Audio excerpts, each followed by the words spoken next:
sahaja di negeri Melaka ini. Hadirin dan hadirat, muslimin dan muslimat yang dirahmati Allah. Assalamualaikum warahmatullahi wabarakatuh.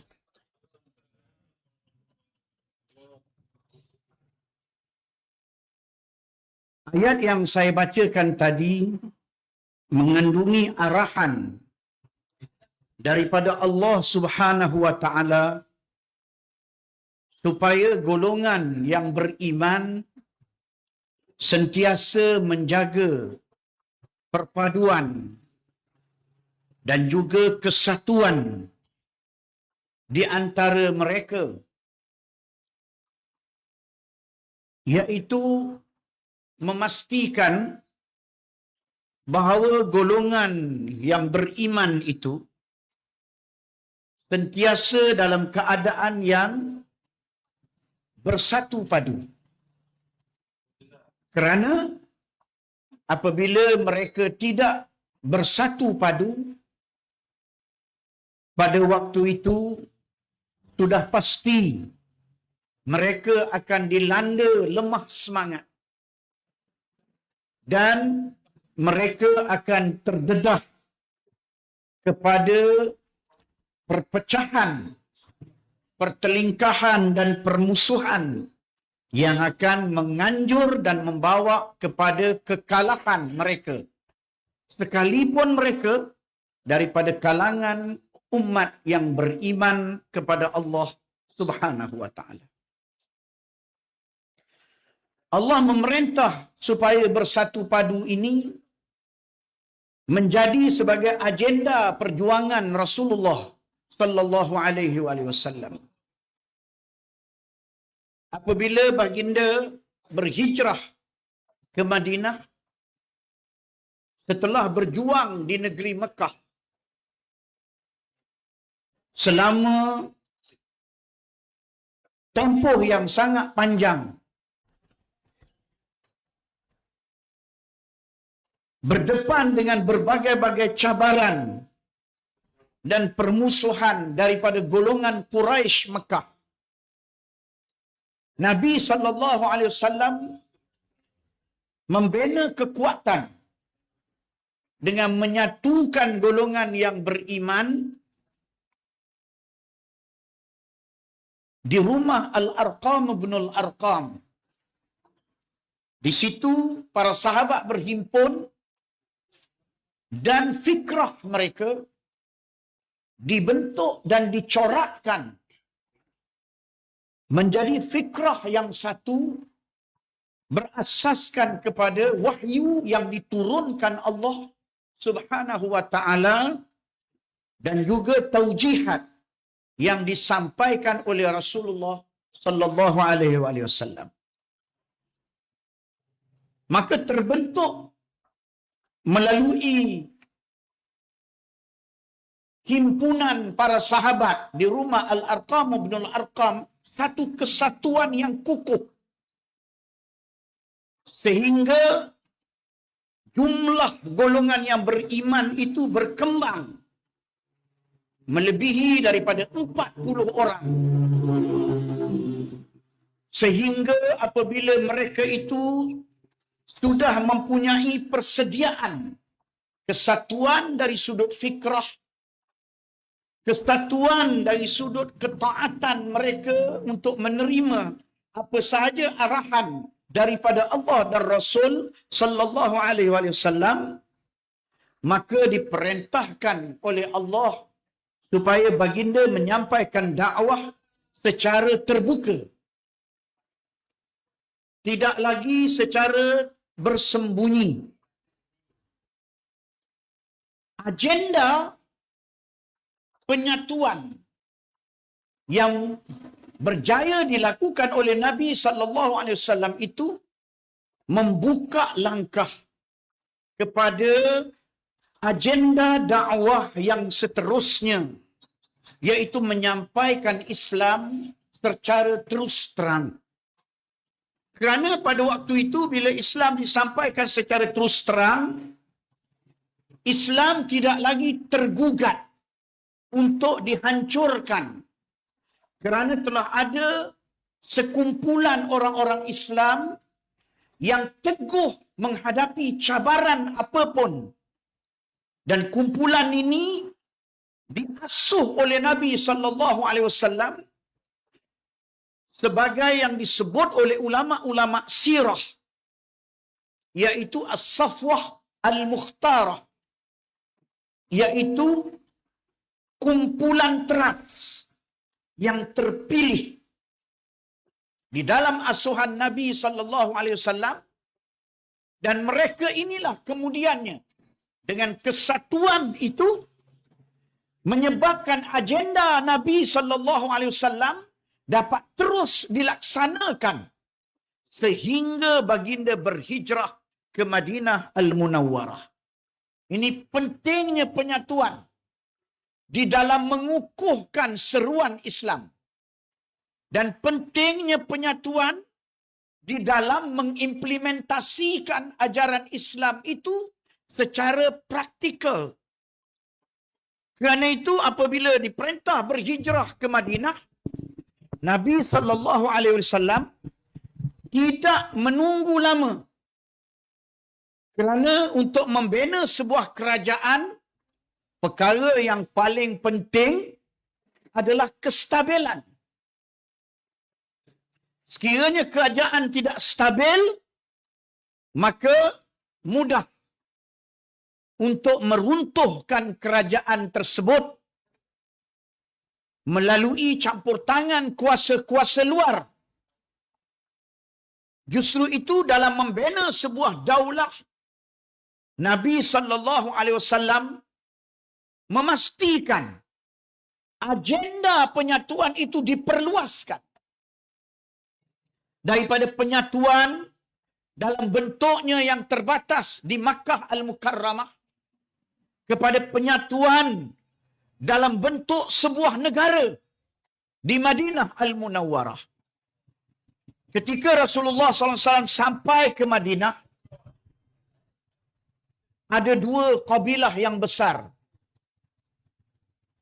yang telah berperang selama ratusan tahun, iaitu kabilah Aus dan Khazraj, yang berasal daripada bangsa dan keturunan yang sama.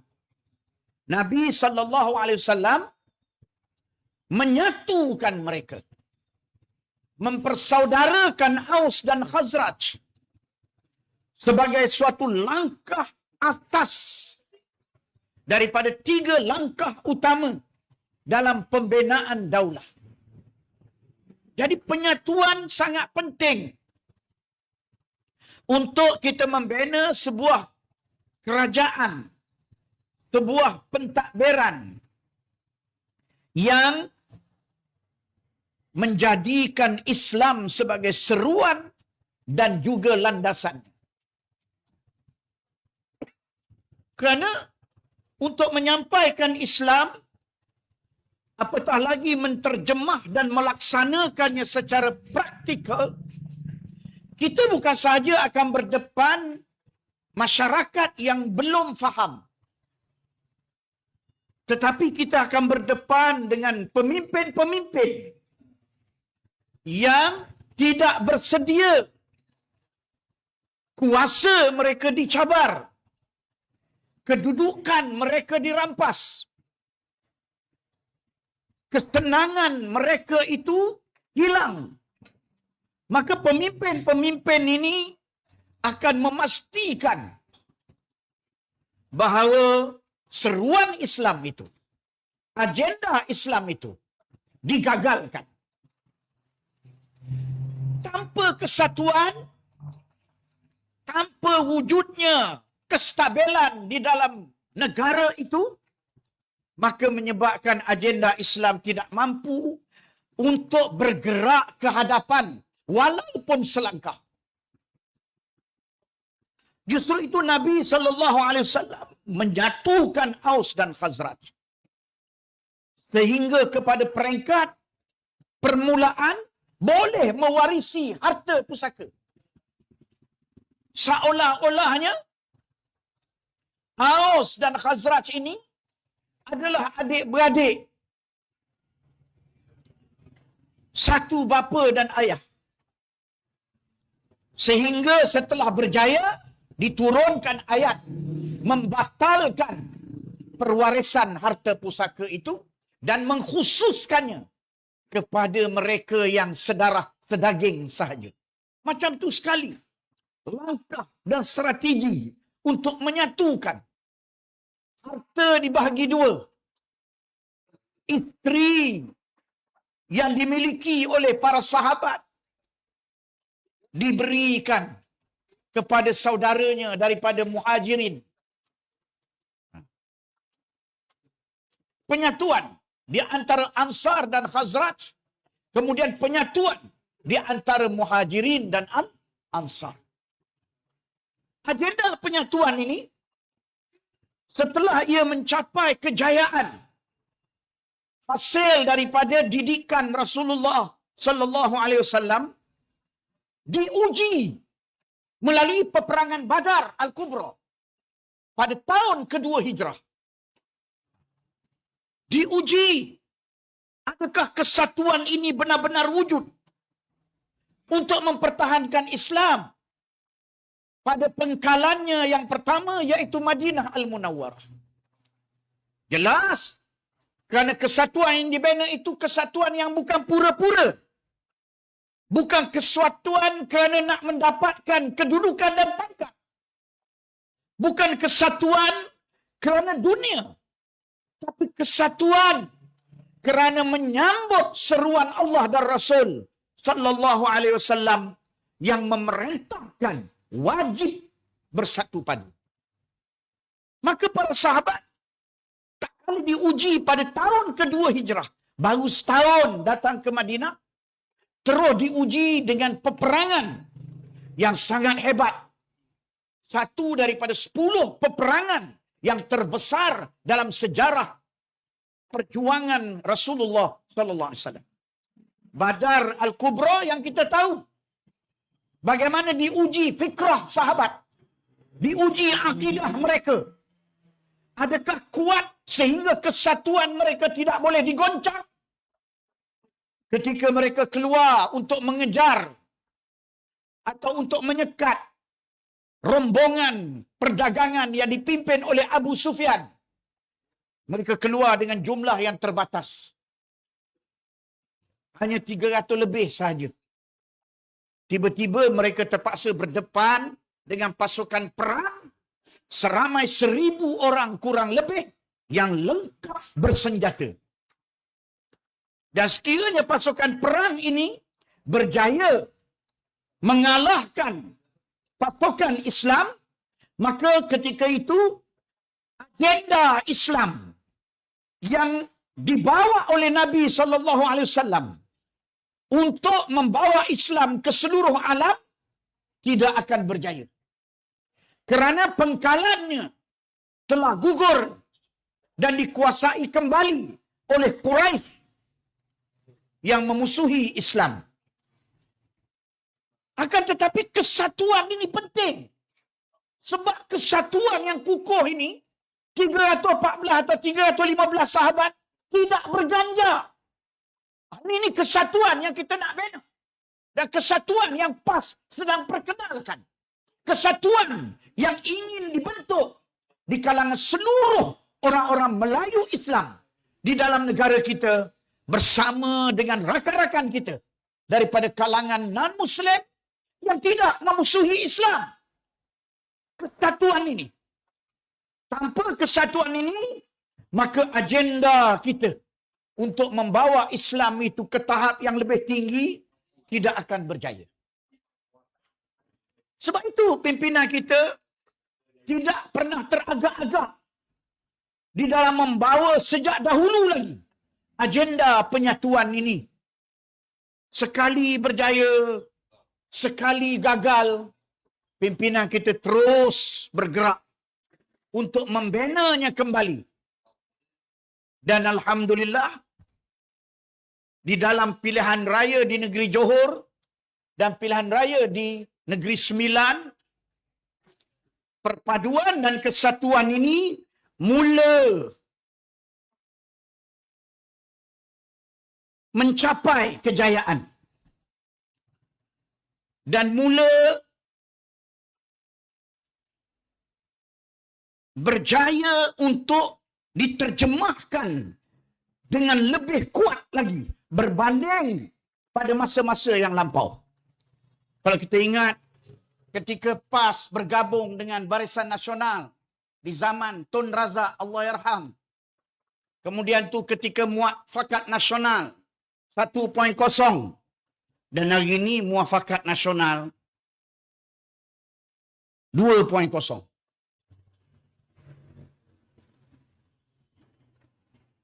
Kembali balik kepada Rasulullah sallallahu alaihi wasallam, apabila Nabi sallallahu alaihi wasallam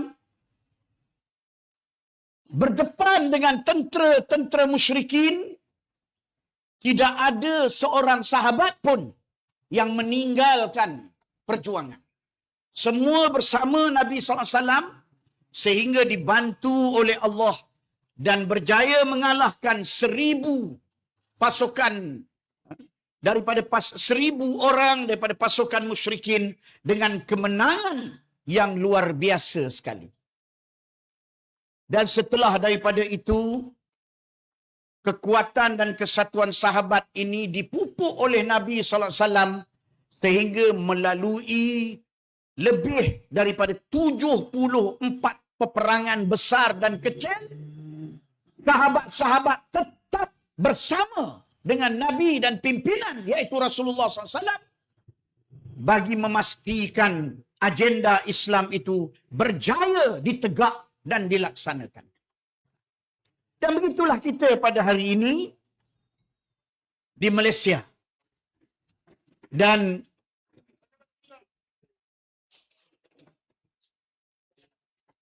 dalam pilihan raya negeri yang semakin hampir, Ahlan Al-Fadil, Ketua Dewan Ulama PAS Negeri Melaka, Ustaz Helmi Saleh,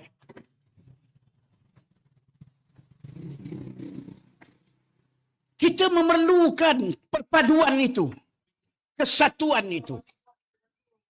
Dan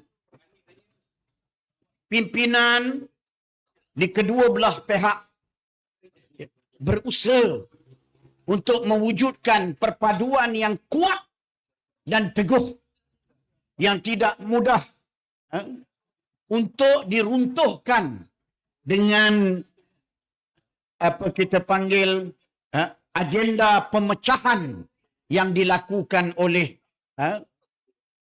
parti-parti lawan. Dan saya mengucapkan tahniah kepada PAS kawasan Hantu Ajaya, walaupun berdepan dengan berbagai-bagai cabaran, berjaya untuk menyusun jentera pilihan raya PAS di kawasan Hantu Ajaya ini untuk menggerakkan kerja yang bersungguh-sungguh bagi memastikan kemenangan agenda Islam ini dapat dicapai di negeri Melaka ini. Maka kita sebagai pimpinan di peringkat negeri dan kawasan menyerahkan sepenuhnya kepada pimpinan kita di peringkat pusat untuk membincangkan bentuk penyatuan itu dan perpaduan itu.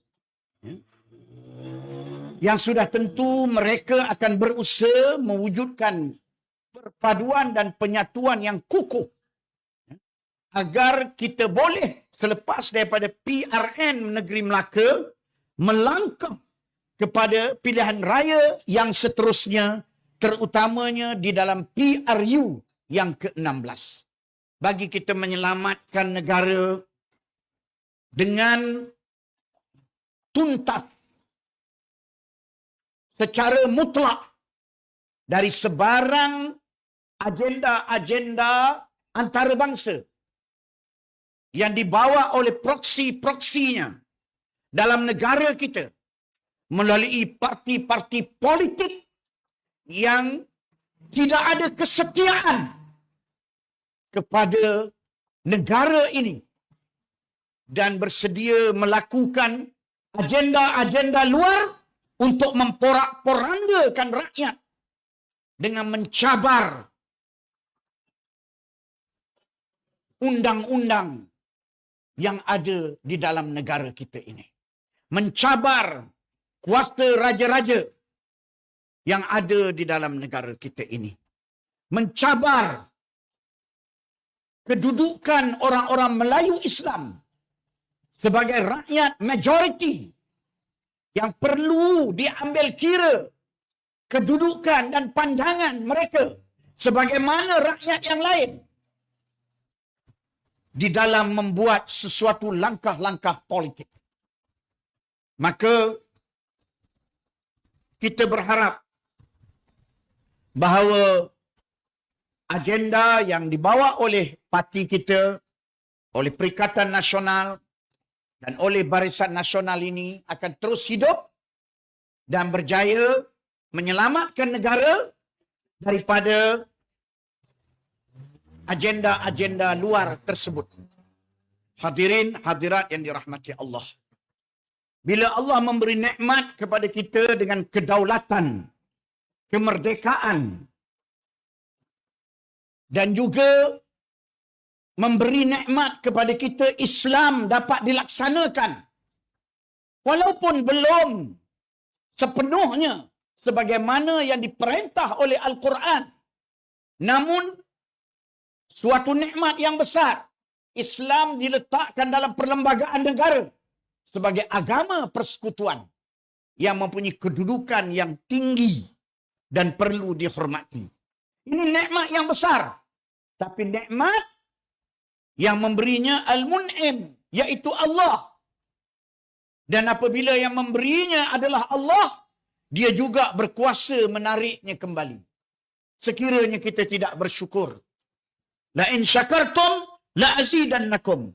Sekiranya kamu bersyukur dengan nikmat yang Allah berikan, maka kamu menjaganya dengan ketaatan kepada Allah. La azidannakum. Kami akan menambah pasti akan nikmat-nikmat tersebut. Negara akan jadi makmur. Bukan setakat ada kedaulatan. Bukan setakat ada kemerdekaan. Negara menjadi makmur. Islam diletakkan di tempat yang tinggi. Undang-undang dan peraturannya menjadi sebagai ukuran dan juga ikutan rakyat. Tetapi Allah mengingatkan, wala in kafartum, sekiranya kamu tidak bersyukur dengan nikmat yang diberi oleh Allah itu. Inna azabi lasyadid, sesungguhnya azabku, seksaanku adalah amat keras. Jadi kalau kita tengok di negara-negara yang kehilangan kedaulatan, kita tengok rakyatnya menderita, ya, dan nyawa rakyatnya itu tidak dihormati. Ya. Sehingga di zaman media yang terbuka ni, kita boleh tengok apa yang berlaku di dalam dunia pada hari ini, di Afrika, di negara Arab, di China dan sebagainya. Ya. Penindasan-penindasan yang berterusan yang dialami oleh mereka. Oleh itu kita mesti berusaha, berjuang, memastikan agenda penyatuan ini dipelihara agar agenda untuk kita membawa negara ini kepada Islam menjadi kenyataan dan menyelamatkan negara ini daripada agenda luar dan parti-parti yang mengkhianati kesetiaan kepada negara ini menjadi suatu perkara yang tercapai dengan secara tuntas dan mutlak insya-Allah taala selepas daripada PRU yang ke-16. Kerjalah bersungguh-sungguh, ya. Jangan lemah semangat. Tunggu saja arahan dari pimpinan. Turun saja arahan. Wa imma arahan itu sesuai dengan semangat kita, wa imma arahan itu tak sesuai dengan semangat kita, wa imma arahan itu suatu perkara yang kita rasa itulah yang kita inginkan, ataupun sebaliknya, arahan mestilah disambut dan dilaksanakan dengan bersungguh-sungguh dan jentera meneruskan kerja tanpa sebarang kelemahan. Bekerja secara konsisten dan meningkatkan momentum supaya agenda Islam yang lebih besar menjadi kenyataan dan Allah menyaksikan apa yang kita lakukan dan Allah akan membalas apa yang kita telah lakukan itu dengan sebaik-baik pembalasan. Saya kira sekadar itulah untuk saya berkongsi pada malam ini kerana saya ingin bergerak ke program penerangan yang disampaikan oleh Al-Fadil Ketua Penerangan PAS Pusat, Ustaz Fadli yang berhormat, Ustaz Fadli Syari, dimeraihkan kehadiran beliau ke bumi hang tuah yang bertuah ini. Wallahu alam bissawab. Siru ala barakatillah. Aqulu qawli hadha wa astaghfirullahal azim li wa lakum.